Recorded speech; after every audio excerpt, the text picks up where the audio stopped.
Bueno, muchas gracias. Soy Lucho Quequesana y yo estoy parado exactamente aquí de pura casualidad.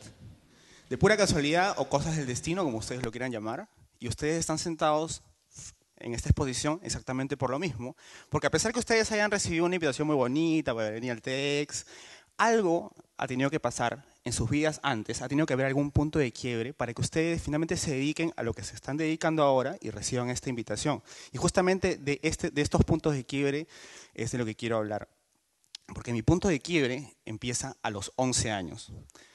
Yo soy músico, soy compositor, me dedico a la música es mi vida, es mi pasión, me muero por la música, mato por la música, así por ponerme todo romántico, pero hasta los 11 años yo no tocaba absolutamente ni un instrumento. Yo pensaba que era un negado para la música, no tocaba, pero no escuchaba ni radio, no tocaba La Puerta, no cantaba ni Happy Birthday, era un desastre. Pero ¿qué pasó? Que a los 11 años mi hermano mayor se enferma de asma y el doctor le dice a mi mamá que tenemos que salir de Lima como sea, porque si no mi hermano se iba a poner peor. Entonces mi mamá agarra cajones, baúles, las maletas y no tiene mejor idea que empezar a meter todas las cosas y nos mete a mí, a mi hermano y a mi hermana y nos lleva a vivir a Huancayo. Año 86, Huancayo, ustedes ya se pueden imaginar esa época ahí. Y finalmente ahí es donde empieza mi historia y el primer punto de quiebre en mi vida. Entonces, para contarles esta historia, vamos a empezar por el origen de por qué estoy parado aquí explicándoles esta historia y quiero presentarles a los personajes que van a participar en esta historia. Ya me presenté, pero quiero presentarles a uno de los principales personajes que han originado que esté parado aquí y con mucho cariño, mucho amor y mucho feeling les presento a mi mamá.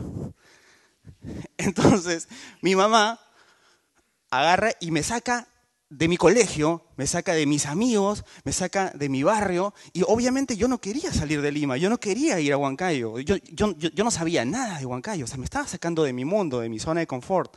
Pero cuando yo llego a Huancayo, lo que pasa es que en el colegio todos los niños, a la hora de recreo, en lugar de salir a jugar fútbol como todos mis amigos del colegio, todos los niños tocaban este instrumento que se llama zampoña, que yo lo había visto muchas veces, pero que nunca lo había tocado. Entonces, claro, yo estaba metido en mi salón, así, hecho un hongo, todo timidito, pues, ¿no? Recién había llegado, recién subidito. Entonces, entonces, claro, entonces yo no salía al recreo. Pero entonces todos los chicos tocaban y me parecía alucinante. Entonces un amigo me dice, oye Lucho, ¿por qué no vienes? Y yo le digo, no, olvídate, yo soy un desastre para la música. No, de verdad que no toco nada. En resumidas cuentas y en el argot criollo, para resumirlo de una manera, yo me consideraba un animal en la música. Entonces me dicen, no, pero ven, ¿por qué no vienes? Y bueno, dije, están en el recreo, vamos con los chicos, bueno, están jugando, vamos a jugar. Y entonces ahí es donde este niño me da ese instrumento y me dice, es muy fácil, solo tienes que tocar aquí, aquí, aquí. Entonces yo dije, pero yo no puedo. Y me dijo, inténtalo. Entonces, en ese momento, lo que yo hago es...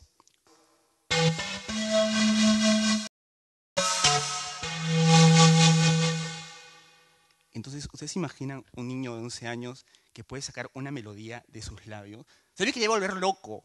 De pronto se abrió un mundo, era alucinante y empecé a tocar con todos estos chicos a la hora de recreo, todos los recreos después del colegio. Y además que ustedes saben que Huancayo es una ciudad muy, muy folclórica, muy fuerte en su folclore.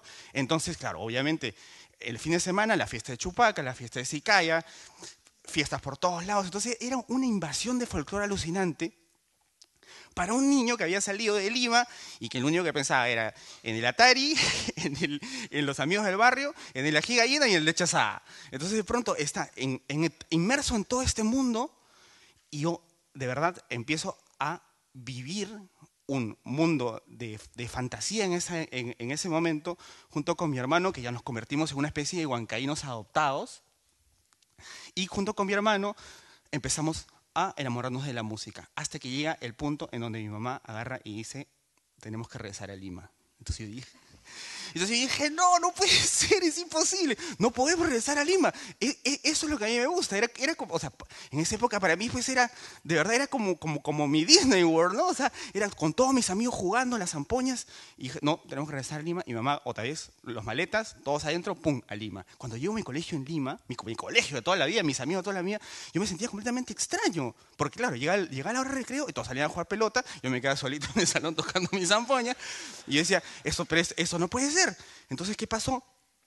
Que yo decía, no, yo no puedo perder esto que me ha invadido, así que empiezo a replicar lo que hicieron conmigo en Huancayo, mis amigos de Huancayo, pero yo con mis amigos de Lima. Entonces a mi compañero de carpeta le digo, oye, prueba esto que es alucinante, a mi pata de carpeta atrás, y así junto con mi hermano también empezamos a contagiar a los amigos del colegio, y es así como formamos nuestro primer grupo folclórico en el colegio acá en Lima. Ese de la guitarra es mi hermano, y esa piltrafa que está tocando el charango soy yo cuando estaba en el colegio.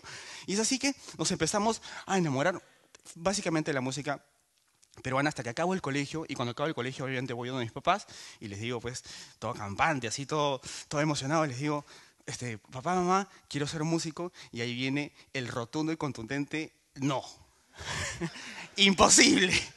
Músico jamás, te vas a morir de hambre y absolutamente todo lo que ustedes saben. Entonces, obviamente yo decía, bueno, 15 años, ¿qué hago? Porque 15 años pues no me ponen en guerra con mis papás. Así que empecé a estudiar otra carrera, pero cuando cumplí 18 años, yo voy a mis papás y les digo, ¿sabes qué? No puedo más, yo no me siento bien en esta carrera, creo que esto no es para mí. Creo que yo no soy bueno para la administración de empresas, con todo el perdón de los administradores que están aquí presentes. Y mis papás agarran y me dicen la clásica, haz lo que quieras, pero termina la universidad. Entonces yo dije, bueno, voy a terminar la universidad, estudié comunicaciones, y cuando yo termino la universidad, yo continuaba en la universidad y seguía con mi grupo de amigos tocando. Entonces tocábamos, el grupo empezó a crecer, empecé a componer como a los 12 o 13 años sin darme cuenta, de verdad, sin ni siquiera darme cuenta, de pronto empezaban a aparecer canciones en la cabeza, hasta que este grupo de amigos finalmente se rompe, porque cada uno empieza a tomar su rumbo de vida, cada uno sus carreras, etc. Y yo me quedo completamente solo, con mis canciones, con todas estas ganas de querer compartir la música, porque para mí la música era jugar con mis amigos. Entonces llega el momento, bueno, me puse muy triste, y llega el momento de la decisión. Yo siempre había tocado con un grupo de gente, siempre había tocado con amigos, pero en ese momento yo dije, bueno, si yo me quiero dedicar a la música, tengo que empezar una carrera como solista, compositor, como lo quieran llamar. Y ahí es donde empiezo mi carrera, digamos, básicamente en todo lo que era música peruana. Grabo un disco. Esto es muy gracioso, porque como no tenía amigos para tocar, el disco lo grabé solo. Lo que pasa es que empecé a tocar varios instrumentos y de pronto estaba solo en mi casa y empecé a grabar el disco y grabé este disco que se llama Kuntur. Pero siempre se me quedó en la cabeza la idea de que, así como mis amigos me enseñaron a tocar como jugando, como mis amigos de colegio aprendieron como jugando, cualquier músico de cualquier parte del mundo podía aprender la música peruana como jugando. Entonces yo decía, ya, esa idea está mostra, pero ¿cómo lo hago?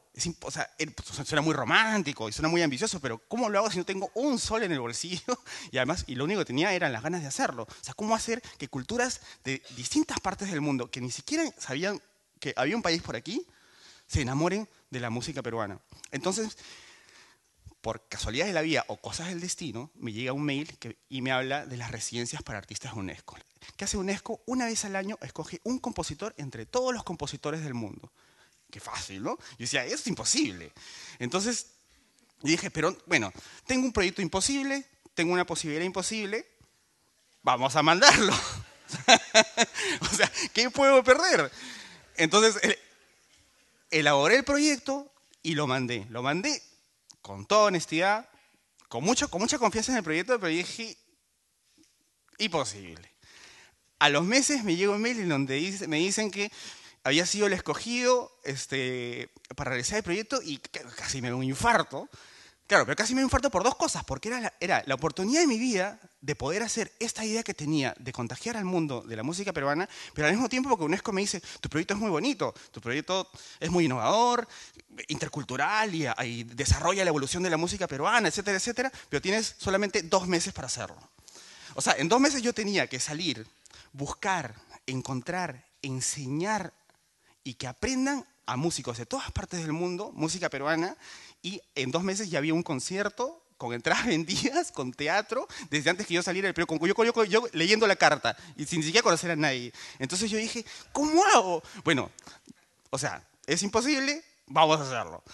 Entonces empecé la búsqueda, salí y empecé la búsqueda, salgo obviamente de mi mundo andino, salgo de Perú, con todas estas esperanzas de poder encontrar gente que no sabía quiénes iban a ser y llego a temperaturas que nunca había llevado, idiomas que nunca había hablado, culturas que nunca había conocido, y ahí es donde yo empiezo esta búsqueda, en donde finalmente, por más surrealista que suene, llego a encontrar una banda que es un chino, un turco, un vietnamita, 2 canadienses, un peruano y un colombiano que en 2 meses tenía que aprender a tocar música peruana sin ni siquiera saber que yo iba a llegar y sin ni siquiera saber que yo existía.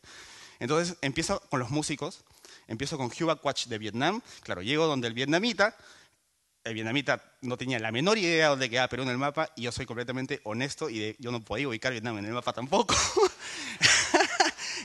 Partiendo de ahí ya estaba bastante difícil. O sea, de ahí llego donde Ismail Fenyolu de Turquía, toco la puerta y el truco pensaba que yo le quería vender una refrigeradora, lo que sea, menos.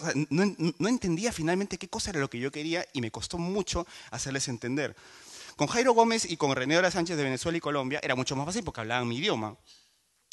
François Taillefer de Canadá y Eric Breton no conocían qué cosa era un festejo, qué cosa era un huayno, no conocían absolutamente nada. Pensaban que el cajón era español.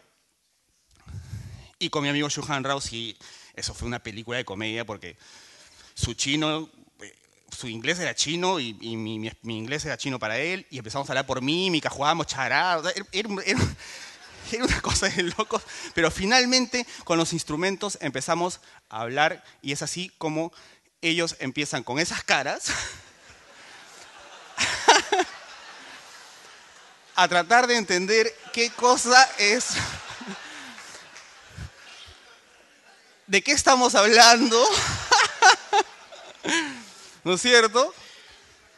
¿Qué cosa es un festejo? ¿Qué cosa es un landó? ¿Qué cosa es un charango? Y así es como empezamos esta aventura y finalmente llegamos al concierto en esos 2 meses y la UNESCO nos premió como el mejor proyecto en la historia de la residencia UNESCO Ashberg. Empezamos a recibir un montón de premios como proyecto intercultural y musical y además algo que yo no esperaba, porque yo salía a hacer este proyecto con la intención de buscar amigos, pero empezaron a llegar un montón de giras y conciertos y compraban los shows, etcétera, y empezamos a hacer un montón de conciertos hasta que yo digo, bueno, no, tengo que traerlos a Perú y hicimos un concierto en la Plaza de Armas de Lima, absolutamente gratis, para que la gente pueda conocer qué os había pasado, pero yo pensaba que hasta ese punto todavía faltaba algo, o sea, todavía faltaba esa esencia que hace que tú despiertes una habilidad, pero en completo. No solamente que la conozcas, porque yo a ellos nunca les di partituras.